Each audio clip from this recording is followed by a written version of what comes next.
Greetings, citizen. Welcome to the show, and thank you for listening. For more of the art of wargaming in your life, definitely check us out on Instagram and Facebook. If you'd like to support the show, we have a Patreon account where you can do just that for as little as $1 a month. What we can offer will expand as the show does.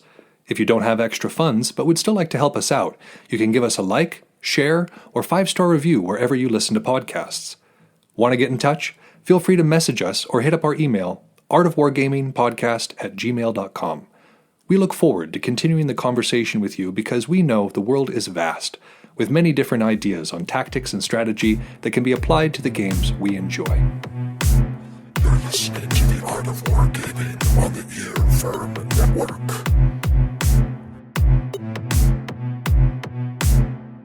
On War. On the Theory of the Art of War, 25 through 36.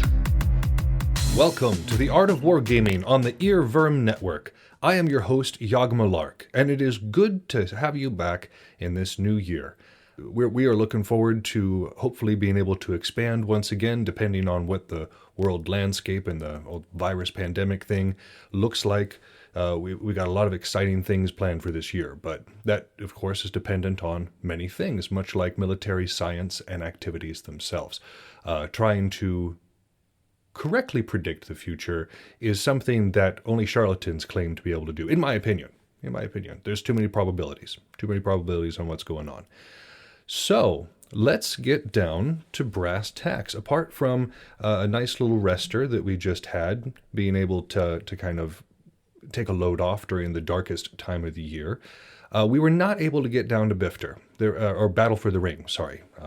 Most people would just refer to it as Bifter instead of BFTR. Anyways, from what I understand, it was a pretty cool event. The fighting was decent. There were, of course, some political issues, socially speaking, from what I understand, but from everybody being repressed and kind of locked away in this pandemic madness, and you I'm sure you've noticed it in your own life amongst your own friends. People are just a little bit more agitated, a little bit more prone to drama, and if you haven't noticed it, well, good. I'm glad for you. That's that's pretty cool, because most of the social groups that I know of have experienced at least a little bit of political upheaval as a result of what's going on. And so it makes sense that the first large event here in the West that kind of combines these groups of people who have been stewing in a little bit of bad blood, I'm sure, bringing them all together, and there's, of course, some drama that's going to ensue as the balance is reestablished and kind of these nuanced interior dramas play out. And while I understand that most people would have heard that information and having not gone, went whew, and felt like they dodged a bullet, I feel like I missed out. If you haven't noticed from the show and my focus on power politics and how they influence what's going on the field or on the table, this is a perfect example of everything being up in the air, of whatever static framework existed before has been upset. This has happened many times throughout history, where you have a central government or where you have a central alliance of some sort that suddenly falls apart. And there's this power grab that occurs because the lines are no longer drawn. You don't have those hard barriers and edges. So what looks to a lot of other people like petty drama, to me, looks like everything else that's played out in history. So overall, I don't want to give a bad impression. Overall, I hear the Battle for the Ring was outstanding, and just about every aspect of it was pretty darn cool. But of course, we have to be realistic here and understand that, and it has nothing to do with the organizers, by the way. This could have happened anywhere. It just happened to happen at Battle for the Ring because they were the first big event that was going on this year and the first one that's really been solid since all of this picked up. And so it was inevitable. It really was inevitable. It's not anybody down there's fault. It's not the staff's fault. It's not the planner's fault. It's really not even the people's fault, in my opinion. It was bound to happen. And so if you missed out on that, well, then you probably missed out on that. And I don't know what your opinion is, but I'm sad. that I missed out on that particular thing. And of course the fighting and the social element. I had so many friends who were there that would have been lovely to see. But you know what? I'll get a chance to see them later. So there's no reason to rush anything. There's no reason to make imprudent decisions, as our studies have shown. What have I been up to? Shortly, in a couple of words, what have I been up to over the break? Well, I've been playing a lot of Knights, because I knew that they were going to go in the shop along with my AdMech, and so I was, getting my kicks in. They're not very good still this edition, and with the additions of these, the Custodies and the Gene Stealers and what we're looking at for Tau, Knights do not look playable for the next little bit, at least until they get their Codex.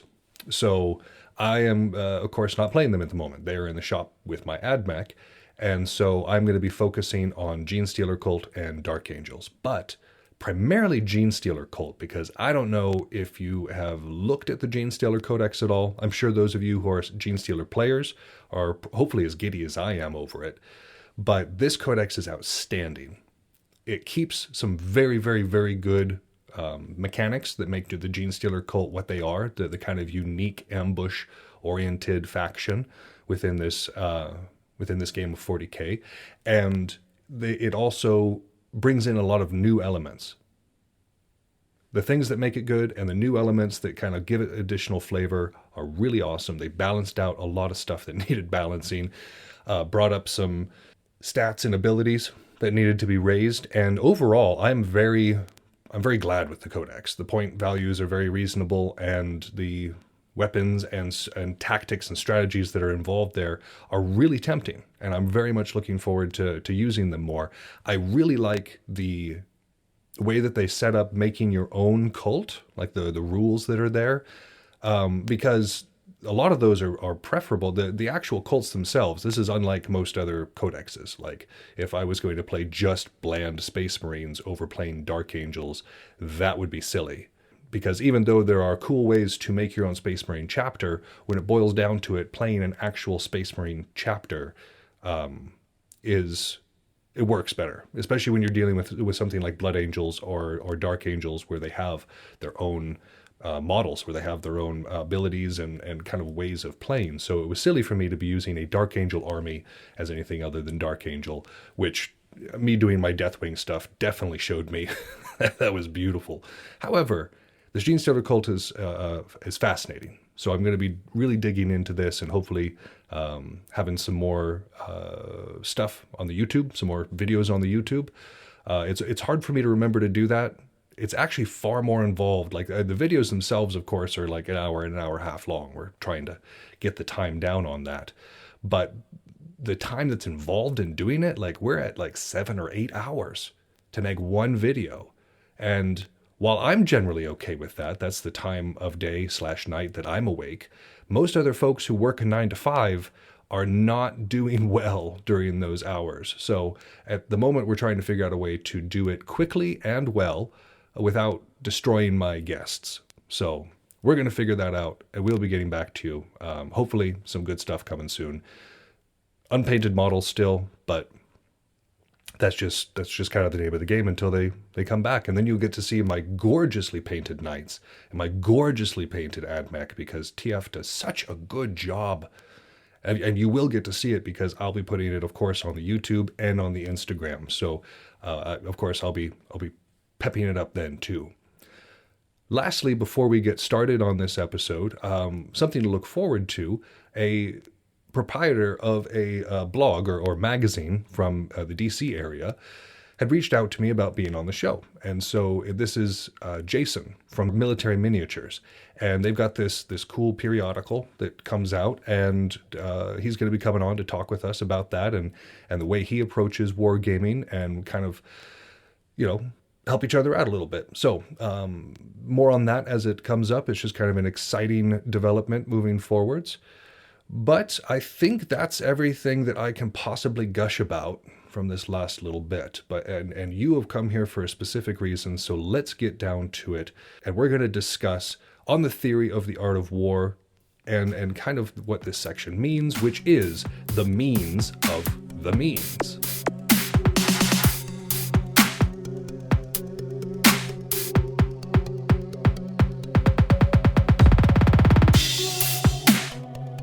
no, I did not stutter before the transition. When I said the means of the means, that's exactly what I meant. Clausewitz, as we know, as we've been studying, can be a little convoluted sometimes. But in this particular section, he talks about the baseline that is needed, the means, before you can actually get towards the means of victory. Now we're going to go through this for this episode. So it's a weird concept. I'm sure there's a different way I could phrase it, but that's kind of just the boiled down point of what he's talking about here. Let's look at this. Let's look at the graduated requirements and the graduated resources that we have to work with at each of these levels, these means that we speak of. We were sort of getting to it last episode, the idea that positive theory is impossible. Of course, we spent that entire time trying to figure out what is the theory and all that. And we may think, if that's impossible, then what's the point? Well, the problem is that we cannot construct a solid scaffolding supporting a guaranteed victory. Because that would be the perfect strategy, wouldn't it? Being able to do it every single time and guaranteeing victory every single time. Well, that would be excellent.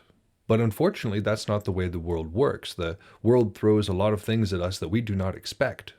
And when we're talking about this theory even, like somebody could have a very good idea of what's going on. Clausewitz may have a very good grasp and a good idea of what's going on. His theories may very well have lead to victory. But there's no guarantees.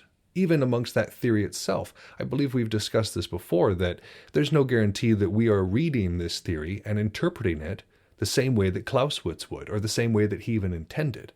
And when we sit down with other people who are reading the same book, they have different perspectives on the matter than we do. So to say that a theory is perfect would mean that every single person who read that theory would also have to interpret it perfectly. And that doesn't seem to be a human thing. Nowhere does that happen. So that is one of the things that stands in the way of perfect theory. And then, of course, everything is constantly changing. Even if we did find a perfect theory for this one moment in time, that doesn't mean that it'll work in the very next moment. Or even if we did find a perfect theory, it is hubris to think that our opponents would not study what we are doing in order to work around it. Or do that perfect theory as well. If you're doing this theory and somebody else is doing this theory, who then wins? Well, we go back to chaos then.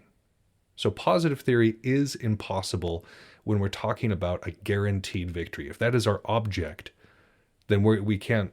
It's not guaranteed. We can't do it. So what means do we have at this point? What means are left by which any sort of theory is possible? Because again, we're not talking about an absolute positive theory, but just any theory. When the difficulties are not equally great, when we're looking at these different abilities to perform, what are we dealing with? Well, as we'll see later on in this section, it is easier to make a solid theory for tactics than for strategy. And there's a number of reasons for this that we're going to go over later. But one of the big things when we're dealing with theory or tactics or strategy or objectives is the difference between frontline command and that of a low rank commander and that of a high rank commander, and moving on and on upwards. Because there is a difference in perspective and a difference in the means available to each of these levels. Of course, when we're dealing with people of low rank, whether it be NCOs that are in the field, low-ranked officers, frontline fighters, they have a more confined worldview. Their field, their ability to perceive what's going on is really limited to their field of vision, to their particular area, their bunker, their trench, their lane, whatever it may be. That is the entirety of the world to them. That's their battle. And that's what they are dealing with and focused on. Their ends and means are fewer as well. They don't have they don't not necessarily have everything. They're not necessarily all cav and infantry and artillery and those sorts of things. They don't have all of that available. They can have it as support, but it's not in their direct command. And of course, the ends that they have are also rather limited. This one platoon is not expected to win the entire war. They're expected to do the best that they can at being a platoon in their particular part of that war. But as you go up, that becomes different. The data becomes less distinct because, again, if we're talking about a ground pounder, they can see it. They can see what's going on around them. They know the blood, sweat, and tears and engine oil. They can see for themselves what's going on the field. This is different the higher you go in command. The further you become from the front line, the more rear echelon and protected a commander is, which is what generals are. They're kind of removed for the most part. We've seen how that can go horribly wrong if they are not. Take General Stonewall Jackson and how he perished. He was out doing reconnaissance work, which was not general's duties, and it got him. So there's a reason that they are kept distant, but it's also it can be a hindering factor because of these different perspectives, the lack of specific perspective of what's going on the ground. Of course, high rank is going to be more abstract. And so there's a lot of information to process. So the means that are available to these different levels are not equal, but neither are their difficulties equally as great. So that's just something to remember as we also move forward. Knowing this, knowing about these different variances and knowing about even the differences between the chain of command and what they are capable of, we realize that theory must be in the nature of observation, not of hard doctrine. If we're looking for the military infantryman's handbook that tells us exactly how to fight every war and every situation, it does not exist. I sought it when I was younger. I figured that somebody somewhere had come up with the perfect theory or the perfect strategy to be able to handle whatever war threw at them. And I'm still looking. Ever since I was a young boy and up until now, I'm still looking for that perfect theory, and I do not think I will find it. Because it's not in doctrine. It's in a matter of training ourselves to react well to the situations, to read a situation and kind of know what we're supposed to do to achieve victory there. I know we've talked about the concept of Kudel, which is, being able to look at the field, look at a situation, and take it all in a moment and try to achieve victory. Well, this usually doesn't come out of nowhere. There are some generals, there are some fighters who just have the innate ability. They stepped onto the field for the very first time and they just had it. And we're not talking about the geniuses here. Remember that any of this talk of theory, any of this talk of coming together on any sort of idea and us working on theory completely negates the existence of genius. Genius completely blows any of this stuff out of the water. What you and I have to work for in terms of like Kudel, a genius does not. So we're not talking about geniuses here. We're talking about you and me. And for us, the more learned we are in the subject, the better our predictions can be, the better our Kudel is. I didn't necessarily walk onto the field for the very first time and really understand what I was looking at. Not in an immediate sort of way. It may have been something in introspection that I was able to grasp, but at the time, it was meaningless to me. And so I had to learn to look across the field and know what I was dealing with, know at a glance who was over there and what their capabilities were. Same thing with my team, having to look at it. But that wasn't innate. That wasn't something that I just walked onto the field and was able to do. It was a lot of defeats. It was a lot of wrong ideas playing out. It was a whole lot of mistakes that led into my ability to be able to do that. It was a long and hard process. And that's going to be normal for most of us who do not have this ability to just immediately do it. But it is necessary because it's needed to be able to do this through observation and not doctrine. Doctrine would be easy. I would love doctrine because, again, then you just stick to this particular way of doing things and bada boom, bada bing, you've got victory. But instead, we have to rely on intuition in a lot of cases. And to build that intuition, we need to be knowledgeable. So everything we learn, everything we can possibly cram into our brains will contribute towards this. If a person has never been on the field before, never seen a situation, they might be left grasping for the right idea or the right direction in which to take that battle. But somebody who's well read in the subject, somebody who's even watched a lot of military movies, Game of Thrones, whatever, they may see a situation and go, oh, I remembered this from this particular event, hopefully history, because that's usually a better tell of what's going on. But a lot of the shows And movies recently do tend to have a fair deal of accuracy, which is nice. But we may see a situation and go, okay, I've seen this before. I've read about this before. So I can kind of imagine what I'm supposed to do or not supposed to do. Perhaps I read about this in history, and the side that I'm thinking about was the one who made a very wrong decision, and that wrong decision cost them the battle and or war. Okay, I know what not to do.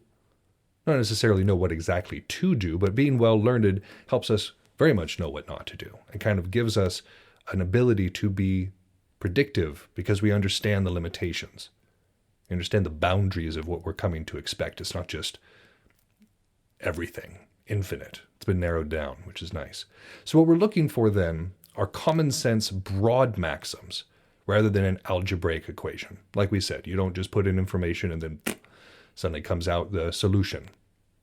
It's more of a matter of feeling it out and understanding that there are some truths that are usually vague. Think about Sun Tzu. We're going to jump back to Sun Tzu right now.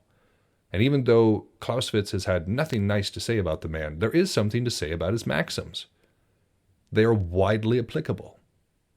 You have the ability to look at a lot of various situations and apply these ideas in ways that are not super specific, that can be tailored to the situation itself. And so that's very nice. Napoleon's maxims are very much the same. They are these broad ideas. An army marches on its stomach. In that statement, he's not telling you how to put together a logistics team. He's not telling you how to assemble a supply train. He's just letting us all know that an army marches on its stomach. And even that small maxim itself has us keep our minds on it, keeping our focus on such things. So this is the same way when we're dealing with theory, especially when it comes to strategy. These broad maxims of things to remember, general things to remember. Try not to fight uphill. Easy to remember. How you apply it on the field is up to us. So at this point, theory starts to become possible. And it ceases to be in contradiction with practice, because when we're looking at practice, there's so much that's variable. There's so much that we cannot control. And so when we're not trying to work toward a positive theory that's hard set in the stone, but instead relying on our intuition, on our kudel, on our common sense, and our broad maxims, suddenly we're able to start to formulate some sort of theory. And again, it's based on common sense. And these theories are and have to be natural to the mind. Nobody looks at a theory that is completely off the wall and says, okay, this is going to work. Because if it doesn't work, it doesn't work. And if it's unnatural to the mind, if it's something that is too difficult to process or to execute, if it is something that is too abstract to really have any value in the field, then it just, why? It destroys our efficiency and our ability to win. So it has to be natural to the mind. We're looking for things that make sense. So when we had talked about making solid theory for tactics, let's dive into that a little bit right now. Let's talk about tactics. Because theory considers the nature of the ends and means here on a limited scale. As we had said before, low rank, got it confined, their data is distinct. This is what we mean by tactics. And I just want to redefine this again. I know we've talked about it in past episodes, but when we're talking about tactics, we're talking about what you can see. If we're a frontline fighter, if I'm in the line, the folks that I can see, the part of the line that I have control over, or not control, but influence over, in this area, I practice tactics. And tactics, they're way easier to come up with something that works. I've seen it all the time in Belegarth. You've got a unit that comes together and they've got a really solid tactic that works almost every single time, not just because of what they're doing, but who's involved.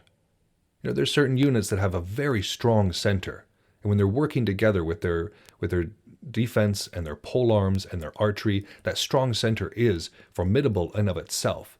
But then they also have very good flankers that are incredibly practiced at harrying the enemy and making them open up and make mistakes that the strong center can then capitalize on.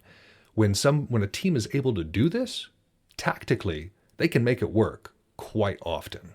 If they've practiced it quite a bit, like when the Dark Angels take the field and we're doing our thing, those tactics are practiced. Those tactics are ingrained in us.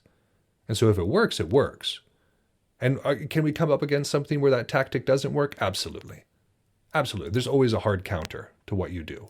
There's always a different style that complicates what we're attempting to accomplish on the field. So now, again, tactics are not perfect, but it's easier to come up with something that works most of the time when we're dealing with tactics. So what are our means? Let's talk about our means and our ends in tactics. What are our goals and how can we get them? Well, our means are the army, the disciplined forces at our disposal, immediate disposal. If I'm a solo fighter, then it's my own sweet self. My arms, my legs, my weapons, my armor. I am the means. If we're a small squad, then we are the means. If we're a flank, we are the means, and so on and so forth. And so whatever we have, whatever we can really affect, which is really no more than, let's say, like a squad or a team. That's like 10 people, really. Most of us individually would attempt to control that many or influence that many people in our direction, tactically speaking. So that's what we're working with. We're working with our immediate environment and the people who are there, and those means can be different depending on what we have. Those folks who had a very established team and a very established tactic, their means are a little bit different. People who come from disparate sides and have to work together when they haven't practiced doing so, there's different means available there, different expectations. But the ends for all of it are the same. We're trying to accomplish the same thing regardless of what we have in our means tactically, which is the retirement of the enemy or gaining possession of their position. Now, we had talked about this earlier in Clausewitz, that these are the only two aims in war, really. We're either forcing our enemy to retire, dealing a blow to their military power, or seeking to gain something, whether it be resources or whether it be a strategic defensive position, whatever the case may be, we want it, and we're going to get it. And these ends require different things, of course. They require different methods of engaging our enemy, different tactics. And so we must focus on our ends before we can really decide what the means are going to be required for it. So let's take, for example, the retirement of the enemy. A lot of times in Belegarth, for instance, or in a lot of different fighting sports, the retirement of the enemy is what we're looking for. We're looking to defeat our enemy, right? And so in going for this, we attack our enemy's strength more frequently. We're focused specifically on breaking the center or making our enemy, just defeating them. I'm trying to over-explain this, but we're focused on killing the enemy. And so in doing so, we're looking for the hardest ways to hit them in their military to speak of. We're looking to eliminate their chain of command. We are looking to break up their continuity. We are looking to break their spirit. All of these things that are required to make our army retire from the field, lose their ability to fight and be a threat. That's what we're looking for in the retirement of the enemy. When we're looking to gain possession of a position, we're still engaging the army, obviously. If there's any battle taking place, we can't just walk away from it and suddenly, we win. There still needs to be that engagement. But instead, our focus is slowly putting our force into that position, whether it be an objective on the field or an objective on the table, because we have both.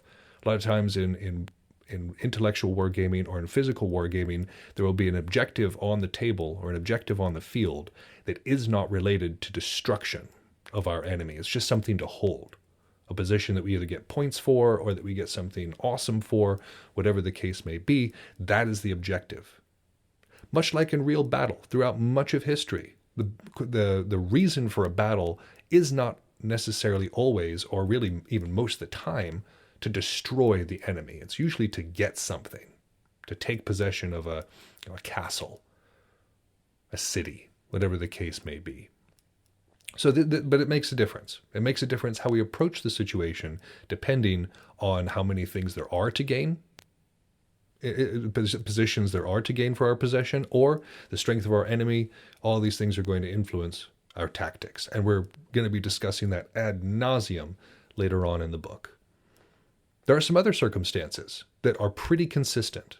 Anytime we're dealing with tactics, there are going to be circumstances which are always going to challenge the means.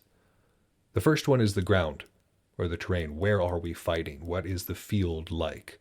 Is it an open expanse where we can see our enemy clearly and they can see us, and it's just going to be a nice little slog to the other side? Are we dealing with a table that has a lot of terrain in a particular area? Or are we dealing with a blank side, something that's wide open? These things make a difference every single time. And again, they're going to be different every single time. So these circumstances have to be paid attention to. The time of day is going to matter. Perhaps not so much for things like 40K and other intellectual wargaming, because, well, even that would work. As I was saying before, like, there's folks who aren't usually up at the hours that I am, and I don't want to think that I am winning because I am running them into the ground energy-wise, but I'd be lying if I didn't say that that probably is a factor. People getting tired.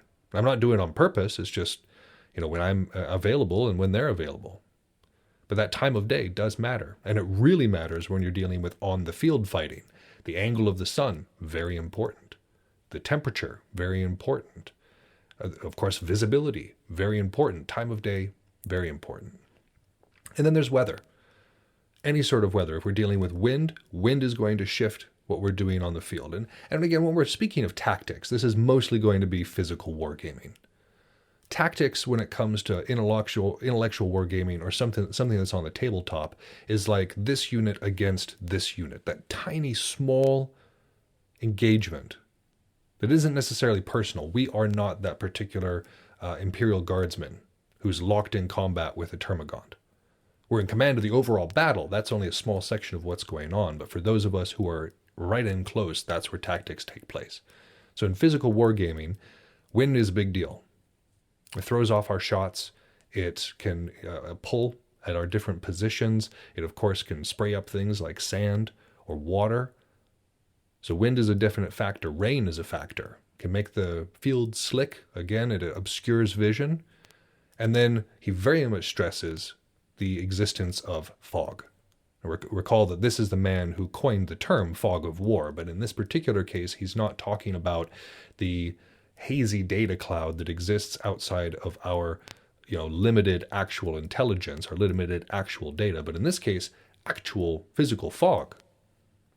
There was a battle we discussed recently where the fog played a huge role. It allowed the French to get into a very good position and beat an army that nobody thought that they were going to beat, including most of their commanders, I imagine. So fog, also a very big thing. I've seen it play a difference in something like Belegarth or Dagger here. So those things are always going to be present, always going to be an issue when we're dealing with tactics. So now let's move to strategy. So that was the means, right? Tactics are going to be the means by which we achieve the next means, which is in strategy, right? Because the means that we have in strategy are the victories that we get out of those tactical maneuvers.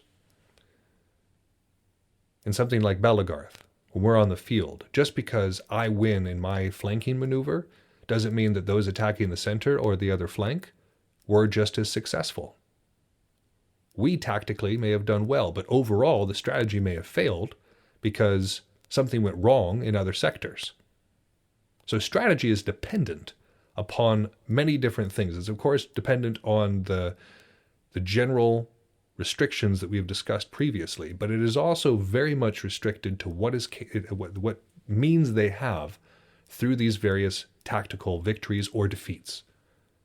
The means that we have in strategy, of course, decrease the more that we have defeats. If we're losing models on the table, if we're losing fighters on the field, our means are reduced. Our ability to achieve that victory, the overall victory, is reduced. And the end in strategy, the overall victory that we're going for when we're dealing with strategy is, of course, peace. Seems weird that war would have its absolute goal as being peace, but really war is just politics taken to the extreme. And again, it's something that is resolved when we achieve what we need, whether that is the possession of the positions that we want or the retirement of an enemy permanently, their ability, like them being neutered and not being able to attack us, not have the ability to hurt us anymore. That's what we're looking for. That's peace. And so the victory in all these little fights all around, the one-on-one skirmishes or the unit-on-unit skirmishes, this is what plays into tactic or strategy. And this is why strategy is so complicated, because it relies on these variables that aren't necessarily within the overall control. We can put our best unit into the position where they can do the best job, but at the end of the day, they could accomplish it or they could not. It's always a roll of the dice. You know, that well-rehearsed unit that we're talking about, the one with the strong center and the good flankers, they might be able to consistently win. But that doesn't mean that they're always going to win. And so if we depend on them to win, and then they don't, that affects our strategy as well. And this is why redundancies are important. Making sure that just because we fail in one area tactically doesn't mean that our overall strategy fails. There has to be a backup plan. If we're moving to push on this objective, it cannot be an isolated thing. There has to be backup somewhere, whether it's another move to make a distraction and to split their forces, or whether it's a concentrated effort to support that moving unit or that moving fighter. Either of these things need to be done in order to achieve this victory. So, and there's circumstances which attend the means of strategy as well, that are very, very similar to the ones that attend tactics. We always have to consider the country and ground. But in this particular case, it's not just what we're dealing with tactically, but it's the overall theater of war.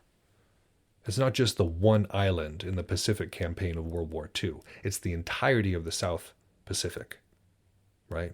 It's not just the landings at the beaches in Normandy. No, Eisenhower was in charge of the invasion, the overall invasion.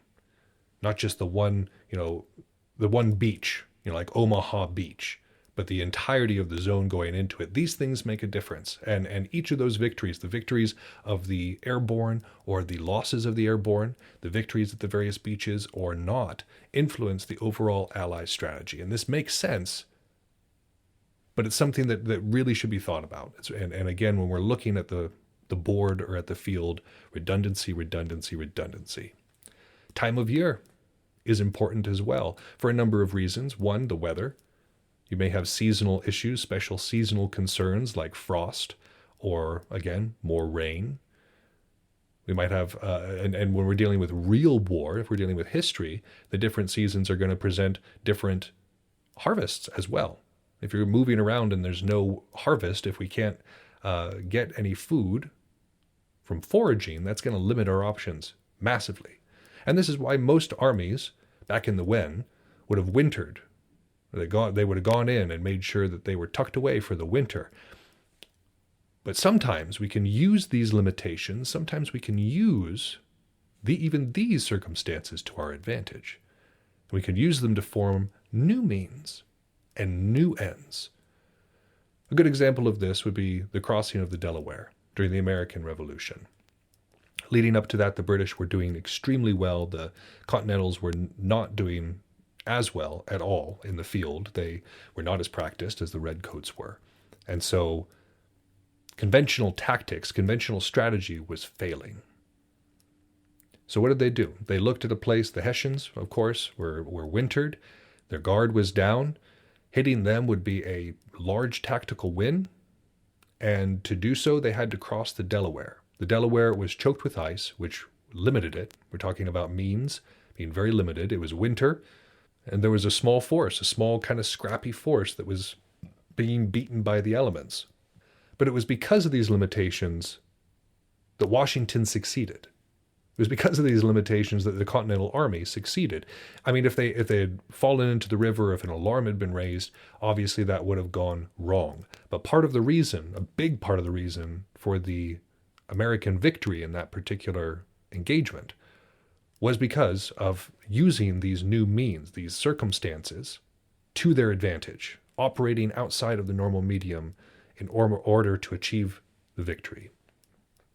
And so at this level, we've discussed our means, and the objectives that we have are anything leading directly to peace, whether that is the capture of a position or the elimination of an enemy. Peace is what we're going for, whether that peace looks like winning our match whether that peace looks like moving to the next stage of the tournament, whatever the cessation of the game is, because that's what we're going for. We're going for the blow of the whistle, or whatever the case may be, metaphorically, to say, you have won. The match is over, the tournament is over, and we won. That is peace. And hopefully, we get to be on top and call the terms when that peace is declared. So kind of to talk about this, but mostly to talk about Battle for the Ring, I've got a good friend of mine on Tink. You will have known her from past episodes. And so she's going to be joining us in the next section where we discuss not only the means of the means, but also Battle for the Ring.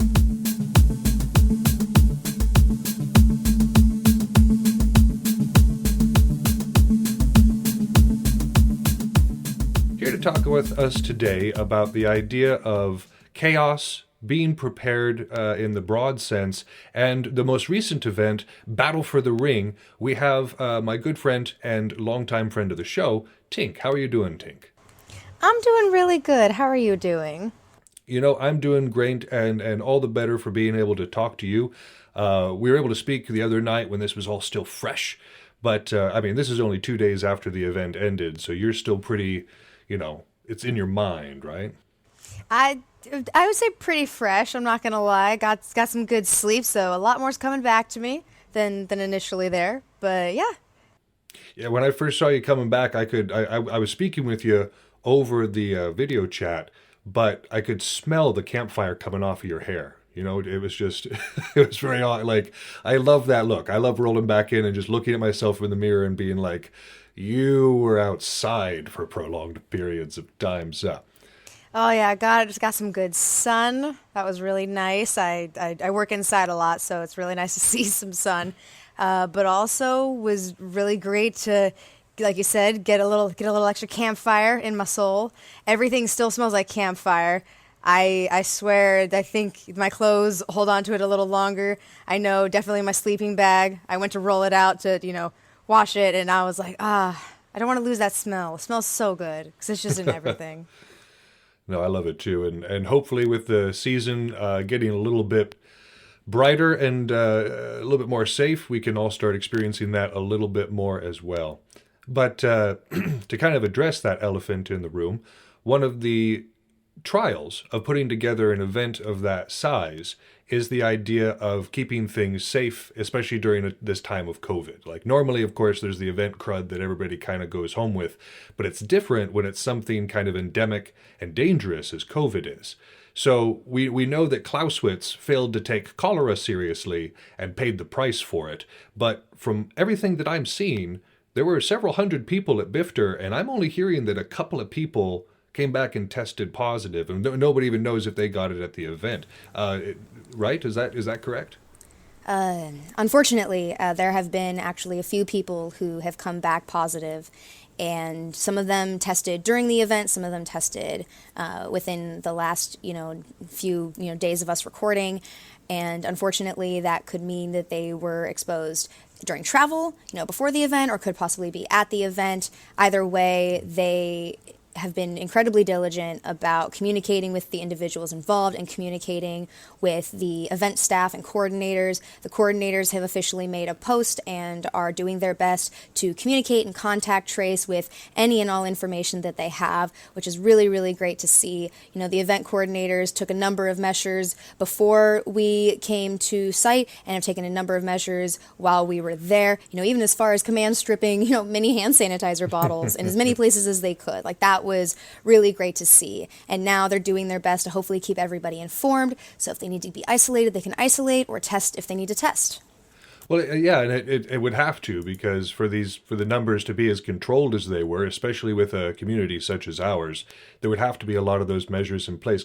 Would you mind elaborating on some of the other ways that they made an effort to keep things safe and have those redundancies? Not just one way of keeping the disease in check and keeping potential spread in check, but multiple levels of such. Absolutely. First and foremost, it was announced ahead of time that you would need to be vaccinated in order to attend the event.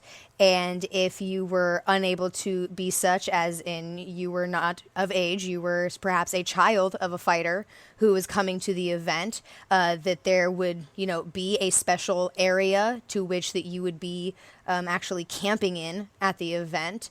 And you would as well, everybody is wearing masks, but you as well were, having the mandate for masks.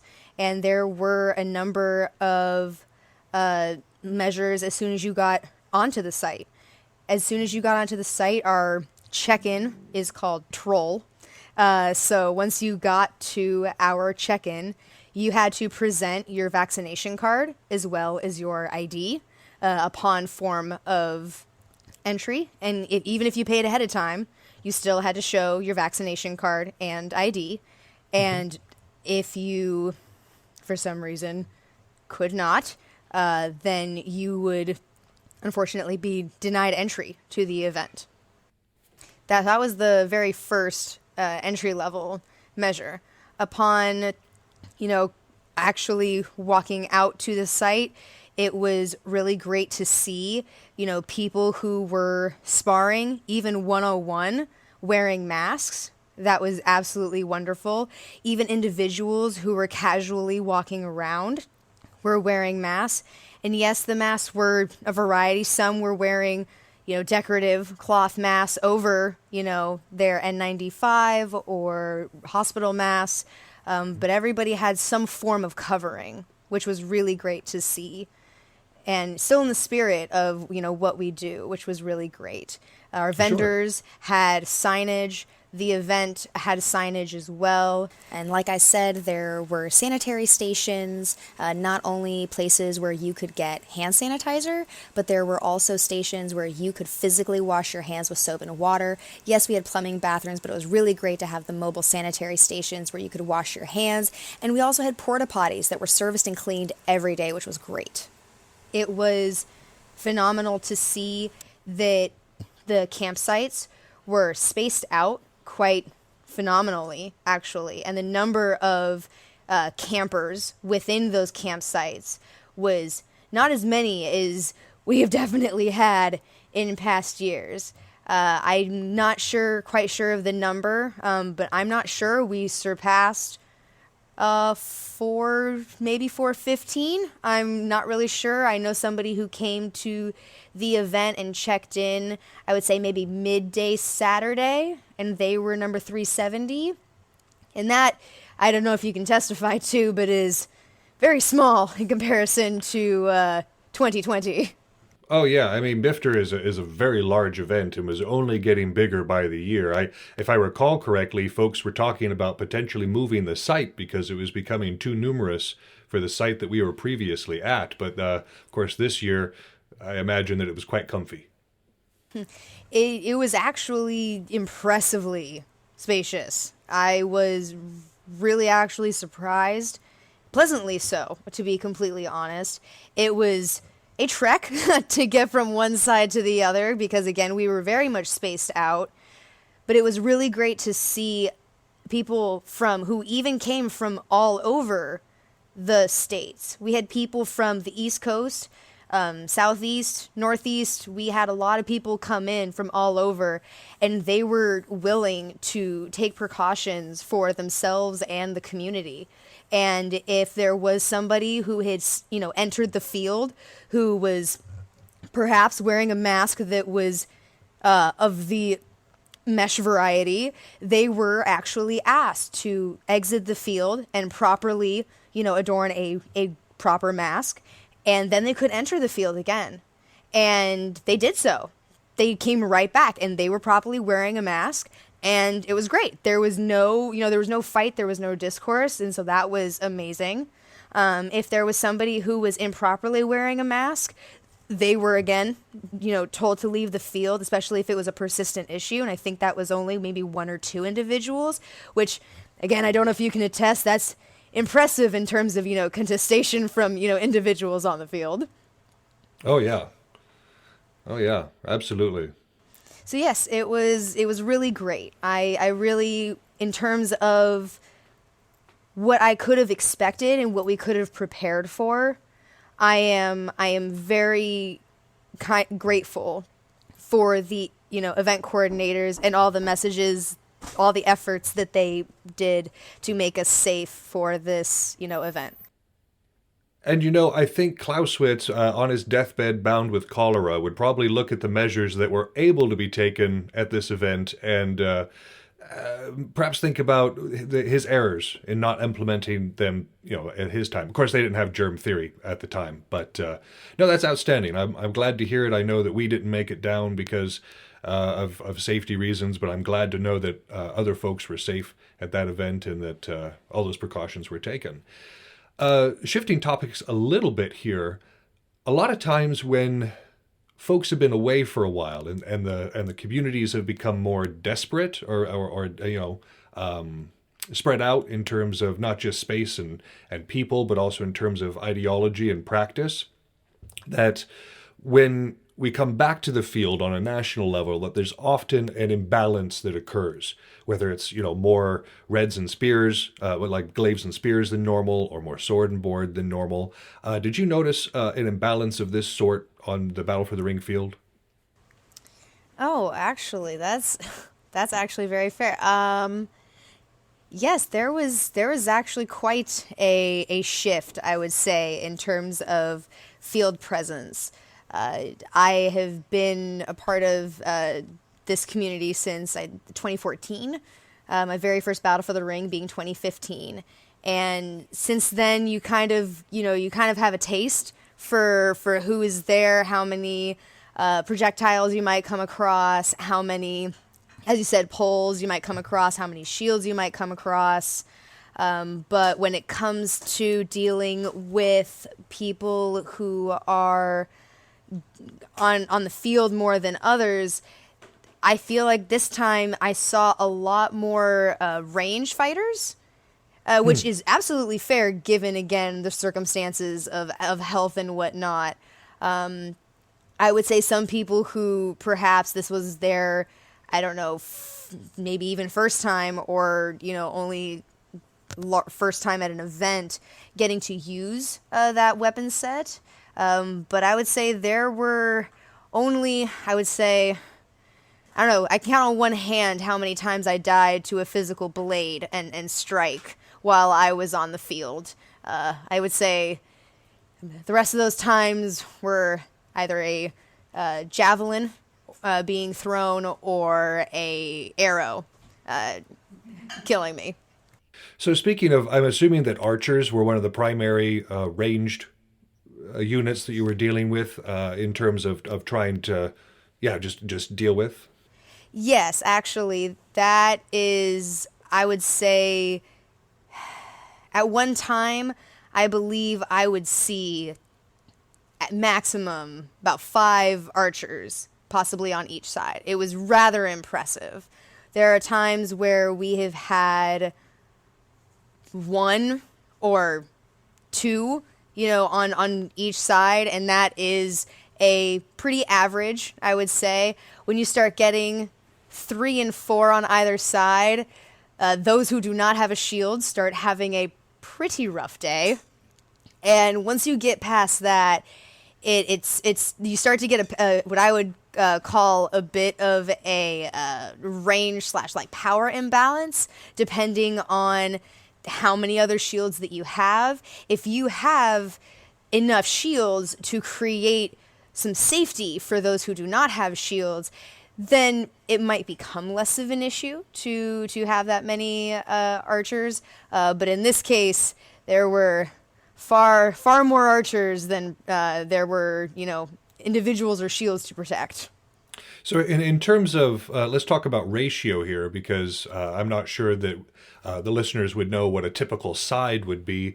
Your ratio of archers to other fighters, what would you say?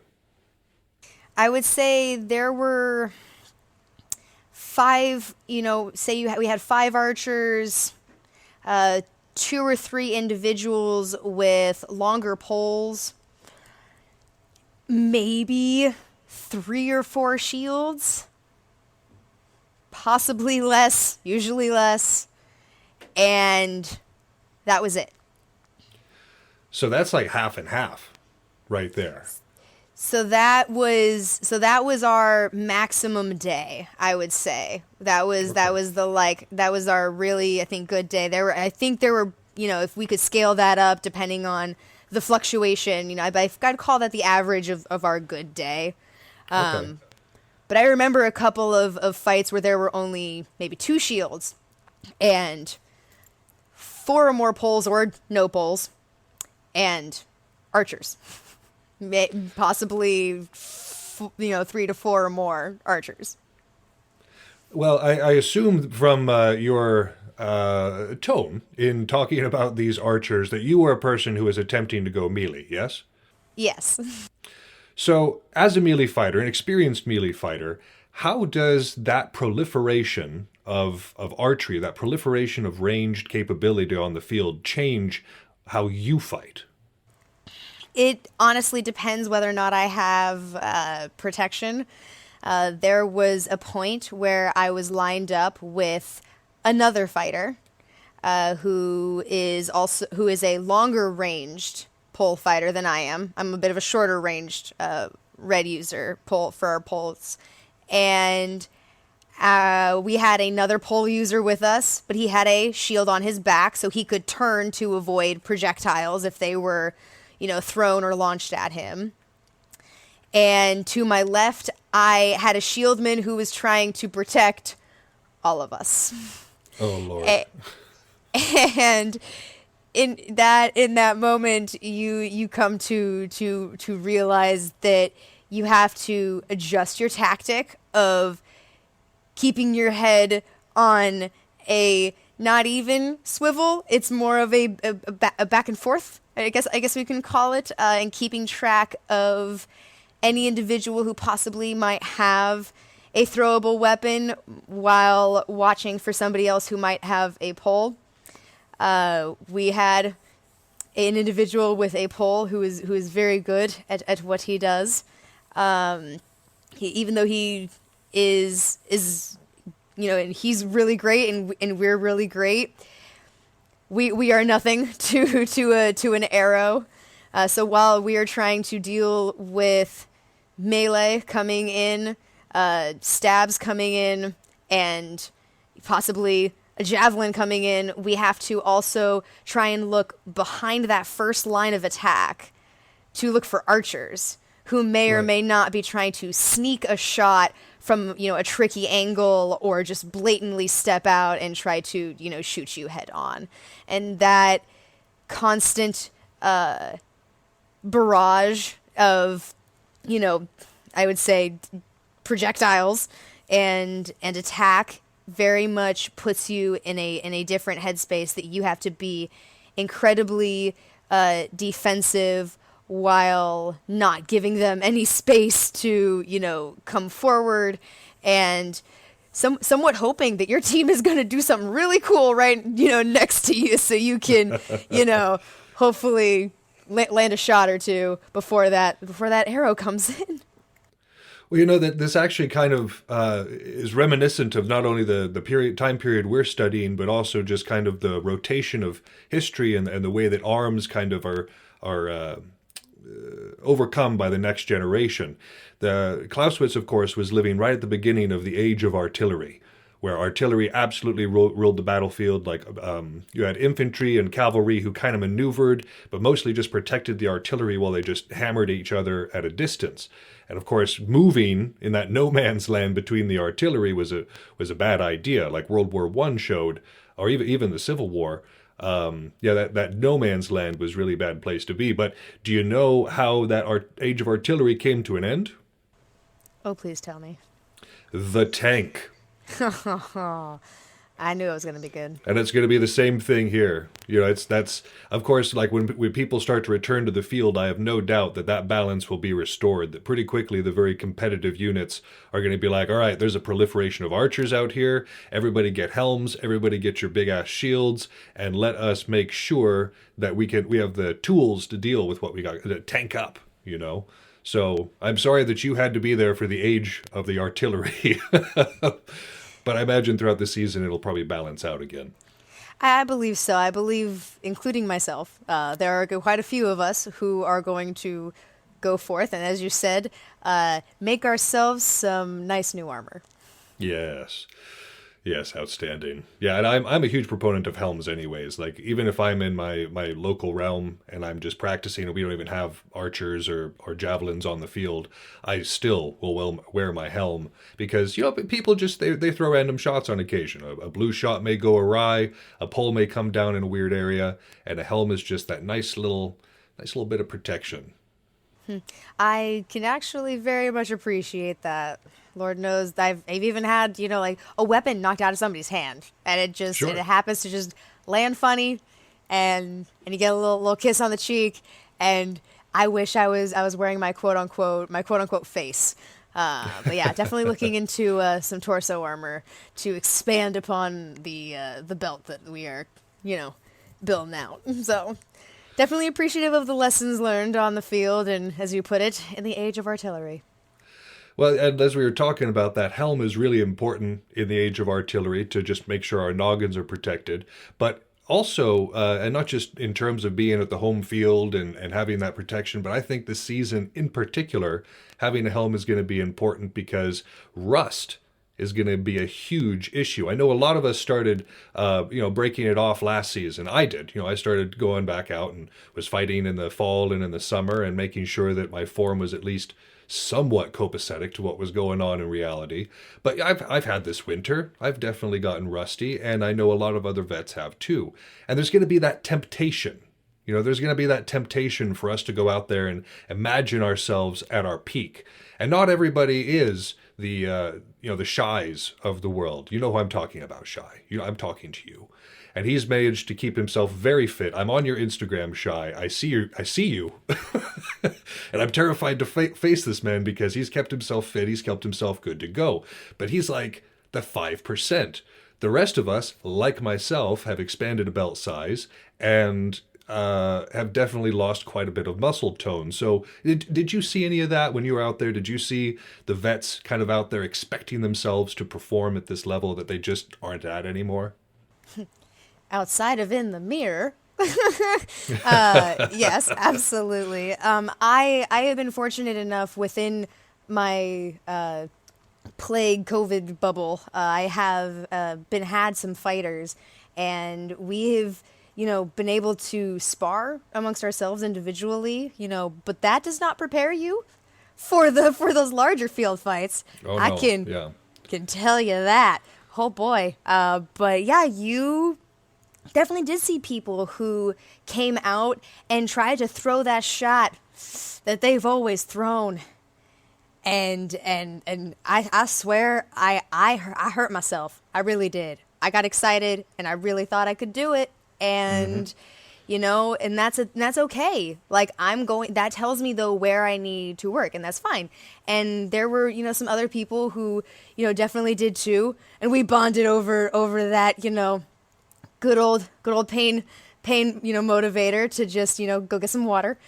But that that was, I think, also a good lesson, like I said, for a lot of people of it's okay that we are I guess getting older by the COVID year, but when we are coming out to like big stuff like this, that it's okay to start at 5%, 10%, and work your way up to where you're feeling good. I mean, I've lost percentage of effort just because I slept funny, Sure. on my air mattress, and I'm just like, yeah, I can't go as hard as I'd like to today.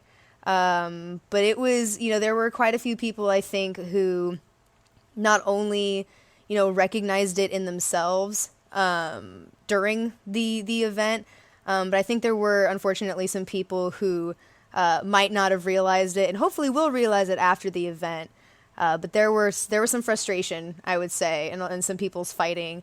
And again, I don't think that was frustration in the conduct on the field. There were, but they definitely, I think, turned that frustration perhaps within themselves, outwards to whether it be, I don't know, taking, shots a little bit less, but also asking, for people to go a little bit, harder than necessary for, kind of the game we play. Sure. And it's an unfortunate side effect. I've absolutely seen that coming out. It happened here in our local realm. There was a problem child who hasn't been out for a while, and we're very happy about that.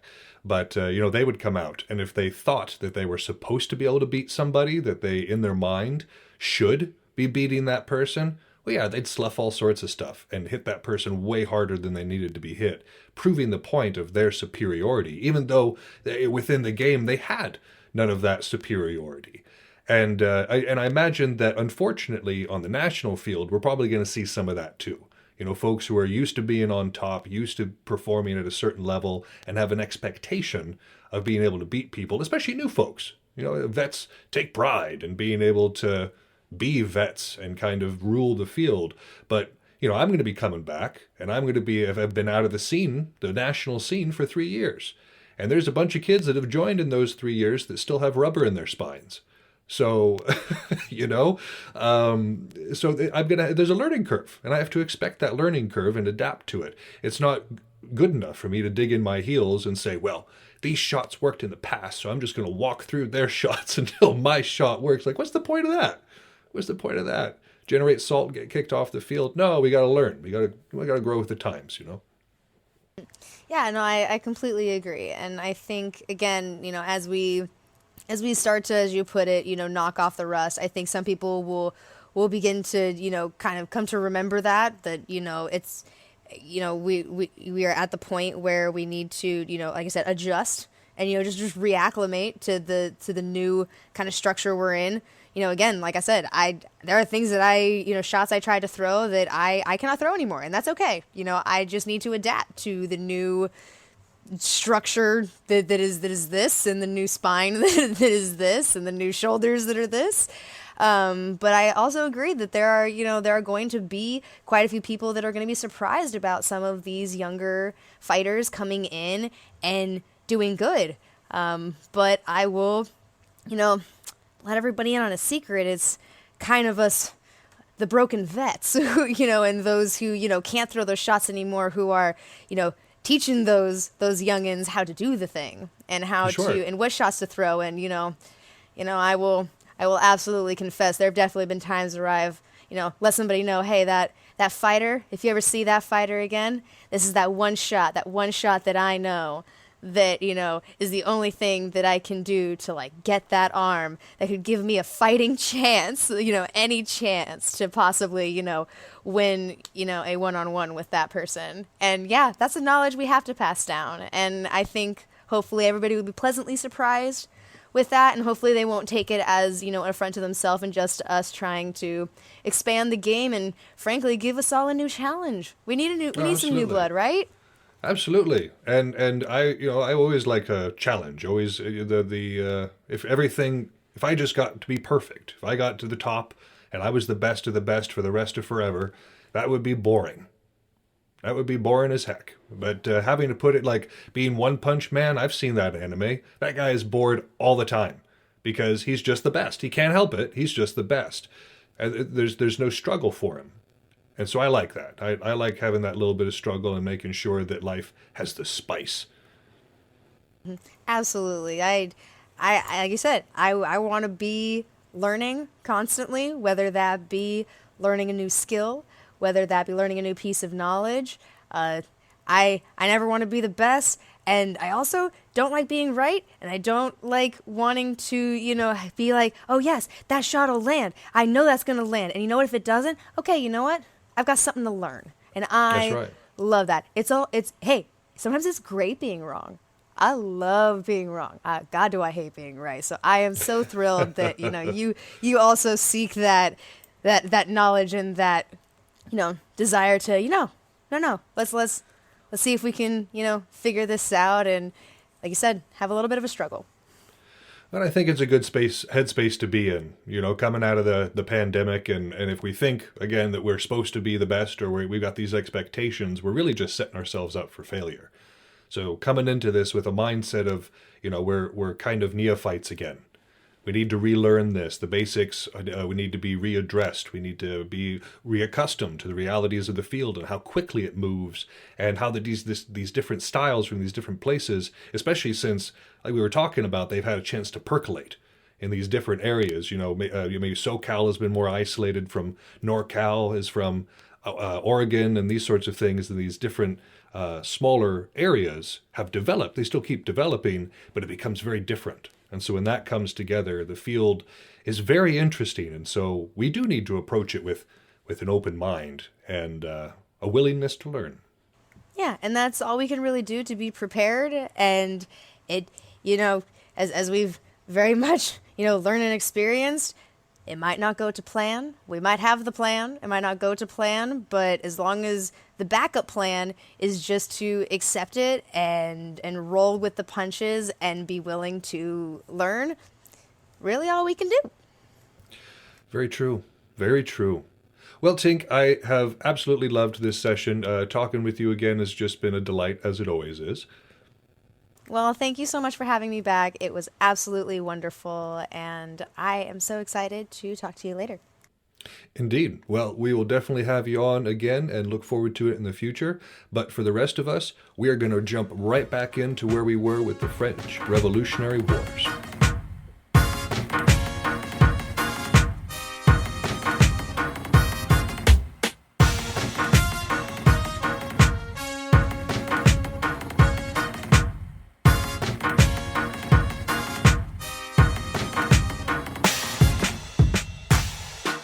Would normally be the part of the show where we would sit down together and do some sort of little history lesson, some story or the continuation of a campaign from history to illustrate our point. Currently, we're working through the French Revolutionary Wars and soon to be the Napoleonic Wars as well. As you can probably tell by my stalling, I do not have that for you today. For those of you who have been in high-level college classes, 400-level classes and such, I think you will sympathize with me when I use the analogy of going on college break, on some sort of summer or winter break. And when you come back, it's a struggle bus, just an absolute struggle bus. Before the break, you had this nice, well-done routine, some sort of worked-out way of doing things so that the same amount of work could get done in an efficient manner. And then you come back from said break, and it's like, okay, well, I got to learn how to do this all over again. So I would normally get behind on my schoolwork, but here I don't have to worry about a final at the end.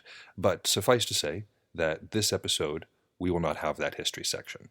And the big reason for this is not that I couldn't have just cobbled something together for you guys, because I can, but that I would like to present some sort of factual, accurate depiction of what we're talking about and make sure to be able to relate it and loop it back in. So to be able to do this, I want to give you guys a quality third section, a quality history lesson. So until I've got this section to such a point that it is satisfactory to me, and it's not just one of those, C- papers back from a break, but I just want to let you guys know this section will return, but in the future. And I appreciate your patience. That's our show. Thank you so much for listening. If you haven't had enough of the art of wargaming in your life, you can find us on Facebook and Instagram, where I occasionally post funny and educational memes. If you want to get in touch with the show directly, you can email us at artofwargamingpodcast@gmail.com with any questions, comments, or concerns that you might have. Also be sure to check out all of our sister shows on the Earworm Network, including General Nerdery, Word Balloons, Fried Squirms, and more. We're working hard on having something for everyone. And again, you can find those at earworm.com. That's EARVVYRM. You can also find that in the show notes. But for now, this has been Yaga Malark, signing off.